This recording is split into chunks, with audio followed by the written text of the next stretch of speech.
The NHL, though, had 2 overtime games, a double overtime game and an overtime game. The NHL playoffs have been magnificent, and there's been a man on the coverage for ESPN who is a 16-time All-Star. Jeez. That's got to be wrong. Wasn't in the league for 16 years. No. He was an All-Star 16 times. 25 years in the NHL. 6-time Lordo winner. Damn. Ladies and gentlemen, he has a lot of nicknames. Mark Messier. How are you? Hey, boys. Good to be on with you. Hey, so they call you the captain, they call you Moose, they call you Mess, they call you everything. I just want to let you know, when we were reading through your damn stats, holy shit. What a life. Mess, what a life. You have crushed it, and I'm thankful that ESPN has given you a platform to kind of break down these games. You guys have been great all year, especially in the playoffs. Let's talk about the playoffs. Hey, the Rangers. Okay, here we go. Carolina Hurricanes coming into the playoffs. Odds-on favorites in every sports book, including ESPN Bet, to win the Stanley Cup. Now the Rangers up 2-0. Shesterkin standing on his damn head. Mess, they got a chance to win this entire thing, or what are your thoughts on this Rangers team and this series as a whole? They sure do have a chance to win it all. They have looked unbelievable all year. The team is playing with a lot of chemistry. They've been together long enough to have that kind of that knack of knowing where each other is off the ice. You can just see the way that they play the game, the way they interact with each other on and off the ice. There's a chemistry that happens with a team that is staged to win a Stanley Cup, and the Rangers have that right now. It's easy to see from the outside when you're at the games, when you're watching their interviews, when you see the things that they do and the way they play. They are poised to win a Stanley Cup. They got all the ingredients that it takes to win a Stanley Cup. They got the great goaltending. They got the defense. They got the high-powered offense up front. Their specialty teams are probably as good as there is in the league. So they are all systems go. And one of the things I really like about the Rangers right now, they probably got as much toughness and balance on the team that they had in a long time, maybe since 1994. So they're never going to get pushed out of the game right now. Yeah, the Empire State Building has brought in a lot of electricity, and obviously he has all eyes on him. But there's other hands flying for that Rangers team. And you brought up something that we talk about in the NFL. It's like hands flying. I love that. Yeah, absolutely. There's never been shout out me, dude. Shout out me. I love that. There's never been a good team in the NFL that didn't like each other.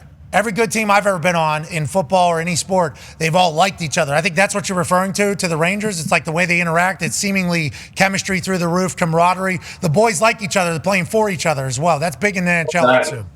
For me, I've never been involved in a team that's been successful that didn't have that attribute, that the players really care about each other on and off the ice. They're willing to go to war in a way with each other, willing to sacrifice. They're willing to do the work on and off the ice to prepare to win. Winning doesn't happen because of playoffs start in the spring. Winning starts, it's a culture, it's a way of life, and it starts in September in training camp, and then it goes all the way through the 82 games.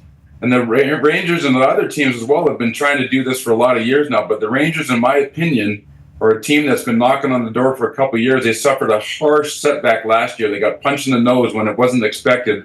But they came back this year with more resolve, and it's showing so far during the regular season, and it's showing in the playoffs to this point anyways. We're talking a 6-time Stanley Cup winner, Mark Messier. Go ahead, AJ.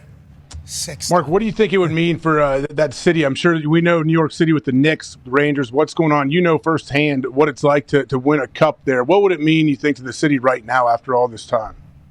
Yeah, well, you see what's happening where you saw what happened back in 1994 with the Rangers winning and the Knicks going to the finals and the unfortunately losing, but the city was on fire because of both teams. Madison Square Garden, 80 degrees yesterday. The atmosphere was electric in the building again. And when you got both teams playing that are easy to cheer for, I use the term that the teams are easy to cheer for because they got a lot of character on the team. The players are likable. They've done a great job in the community on and off the ice. And so I think for the fan base, this is incredibly exciting. It's been almost 30. Well, it will be 30 years this spring for the Rangers since we won in 1994. So I think the time is right now for the Rangers. I think this is a great opportunity for them. They got all the components that you need in order to win. And if they can do it again, that Canyon of Heroes will look fun again. Hey, hell yeah. Hey, Moose, a big part of it, you bring up they got everything going for them. There's another team in the East that's got a very important part of playoff hockey, seemingly as a dumbass that watches.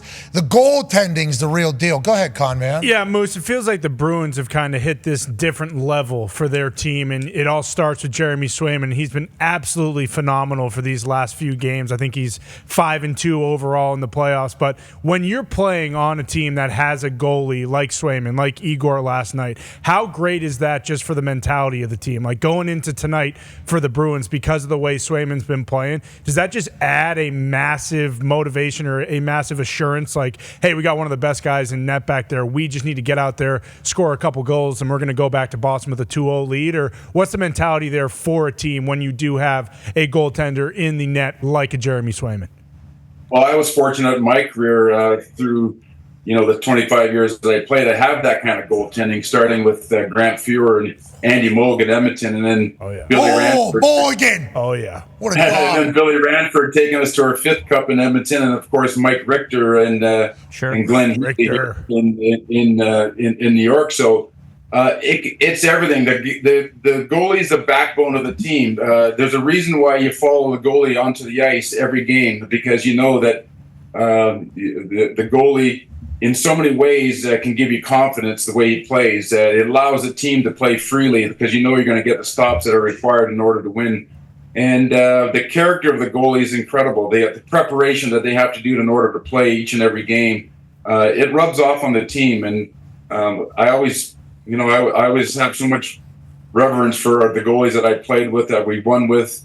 And of course, now you're seeing it again with Boston. You're seeing it with Shesterkin. You're seeing it with the teams that Ottinger and Dallas. Anybody that's still playing right now is obviously getting great goaltending. But for Boston, to your question, they had to stare down the barrel of the gun in Game 7 against a stubborn Leaf team. And you look at each other in the eye and you say, "Is this? Can we keep moving here? Can we keep going? Or are we done for another year?" And they got past the Leafs, and now they seem to have gotten even more confidence. Backed by an incredible goaltender by Swayman. I mean, he looks rock solid in there. And, they came off a tough 7-game series. They got a rested Panther team, and they were able to go in there and win that game, and they did not look tired. We'll see what the rest of the series looks like. But Panthers are going to have their hands full with Swayman and the team playing with as much confidence as they have been. You hockey people created standing on his head. That's a hockey thing, because I think they use it in soccer and any other thing that involves a goal. Because that's it. Literally, first thing you think, this guy's staying on his head. Mm-hmm. Like last night, 54 saves. Unreal. 54. That is so many saves, and then a couple massively timed ones as well. And then you think about the game 1 for the Bruins a couple of nights ago. 40 seconds into that game, there's a Sports Center top 10 save. It's like that is huge for the entire team, for the entire confidence of the night. Goaltending doesn't get talked about until playoffs. It really, it's like playoffs is when it comes like Tommy Barrasso, Ken Regan brought so much happiness to Pittsburgh. And Marc-Andre Fleury, he came in and won over the entire city. It's like in the big games, it's the goalie that seemingly can become the hero quickly, and it's a beautiful thing. Now let's go back through your life a little bit. Moose, D-Butt's got a question for you. Yeah, Mark, 4 of us up here went through, obviously high school, college, and then jump into the pros. I read that you skipped major, junior hockey, and collegiate all together and went straight to the pros. What was that transition like, and was it a real welcome to the league? I asked Austin Matthews this, and he was like, "Oh yeah, my first game I scored 5-6 goals, I believe." What was your welcome to the league moment as a rookie? That wasn't my trajectory. Trust me. In fact, it was back in 1978, 79, or 72 when the WHA, a rival league, formed called the World Hockey Association, and back in 78, 79, they started signing underage players to play in it before they got to the NHL draft as competitors. That team or that league eventually folded. And so I have the distinction of being the youngest player in sports to fold 2 different franchises. I played 5 games. I played for 5 games for the Indianapolis Racers, and they folded. So I came home and kept playing junior hockey. Then I went and played for Cincinnati, 48 games, and then they folded that year. And then that's when I went into the draft of the NHL. But I scored 1 goal my first year in pro, and I was actually we got hemmed in our own zone. finally got the puck and I dumped it down the ice and changed. And so when the goal actually went into the goal, I was on the bench. Nice. So that was my introduction to professional hockey, and then of course got drafted by the Oilers, and the rest is history. But so yeah, I didn't finish grade 12. I went to play professional hockey as a 17-year-old, and so much different trajectory nowadays than most of the kids, where they can either go play major junior hockey and get drafted as 18-year-olds and go in there, or you can go to college route and obviously play 4 years in college. I don't know how many 17-year-olds in the 70s were like, yeah, I'm ready to go play professional hockey or not. Yeah. But that would obviously lead to a 25-year career, 16-time All-Star. And then whenever you're playing with the Oilers, you're behind Waino, right? You're second center behind Waino, and you win 4 cups there, and then you win... We won 4 with Wayne, and then Wayne got traded, and we won the 5th cup in 1990, a couple years after he was traded. So it was an incredible experience in Edmonton, in my hometown. I got drafted right to Edmonton, which is I grew up in, and I knew every person in that crowd for the 12 years that I played there. It was amazing. Yes. Hey, thank you for what you did for hockey. Unreal. Happy you said as a high schooler. I don't know what the 17 years old. Grade 11, I believe. Yeah. Year 11, excuse me. Grade 11. I left in November of my grade 12 year. Grade 12. There it is. Grade 12 year, of course. Grade 12. Do you say oven or oven, Moose? Oven. Thank you. Jeez. He's got a brain. Out and about. Okay. Yeah. All right. What was the Against. Yeah. A team's playing against another team, or are they playing against another team? I say against. I love it. I mean, Not that Canadian. PK comes on here, and he's just, I mean, the amount of accent that he said oven for oven. He said oven for oven at one point, PK. And I know you guys have a great relationship, obviously, because of TV. Got a great relationship. He's fun to work with there. Every once in a while there, I got to sit him down and really kind of teach him the ropes here and there but he's an interesting guy. He loves what he's doing. He's really trying to make a career of it, and I'll tell you, for the career that he had, he really loves the game, and I think he was a tremendous competitor. I mean, you think about the Montreal Canadiens and having to go up against Milan Lucic for all those years in Boston, all the top players, and he was a heck of a competitor, and it showed on the ice. And he's taken that same kind of competitiveness into his new career with ESPN, and he's been great to work with. Yeah, we've enjoyed it. I mean, he had 6 different teams merch on today. Yeah. He was cheering for the Knicks and the Celtics and the Yeah, the flavor of the week. Yeah, night maybe, not even a week. It's the flavor of the hour. Flavor of the night. Pac-Man has a question for you, Moose. Moose, the other night it was a really tough call in overtime. Do the refs normally control the game, which end up costing Carolina to lose the game? Did you agree with the call, or did you not agree with the call? And officiating in hockey as a whole, I think, as well. That's a great question. I always have a hard time, getting down on the referees. They got an amazingly tough job. We've seen in the past there, at times like that, where referees can actually swallow the whistle and not call anything, which actually in a different way affects the outcome of the game when penalties should have been called. I think there has to be a little bit of a allowance for certain penalties at certain times of game that weren't directly related to a scoring chance. And that infraction happened out by the blue line. There was no danger from one team or another scoring. I thought that it was more of a push than a cross check. I thought it was a battle for the puck. Ooh. And the outcome was probably one that if we had to have back over again, we might have called it differently. Certainly the explanation from the NHL and the rule book states that you could deem that a penalty. I think that's a discretionary call, in my opinion. And I didn't like to see the game ended in that fashion.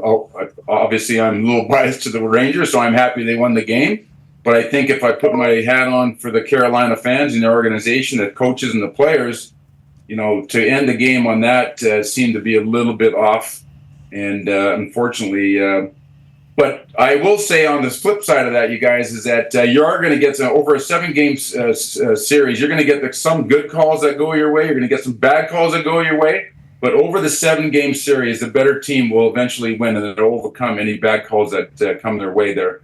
Carolina has their work cut out for them. They're not playing very disciplined right now, taking too many penalties, and their penalty killing is being way too aggressive. They got to really settle the penalty killing down. The Rangers' power play is clicking at an all-time high right now. It's incredibly efficient, and they got some players that will pick you apart if you give them the opportunity. And so far, the Rangers have done that, and it's been the difference in this series. Yeah, power play is a big weapon, especially in the overtime at that particular period, especially, when people are playing well. The ref thing that you mentioned there about it going your way and going the other way, we've actually heard mic'd up refs in hockey. I actually appreciate the way NHL and hockey is officiated. Like, you guys view them as humans and having human emotion, and how, we are going to call one early on this particular team, maybe if they're acting a little bit ridiculous, because it's like flow of the game, and it's kind of understood, right, in hockey that's how the refs are. And has it been like that forever? Is that just kind of how it's always been with the refs?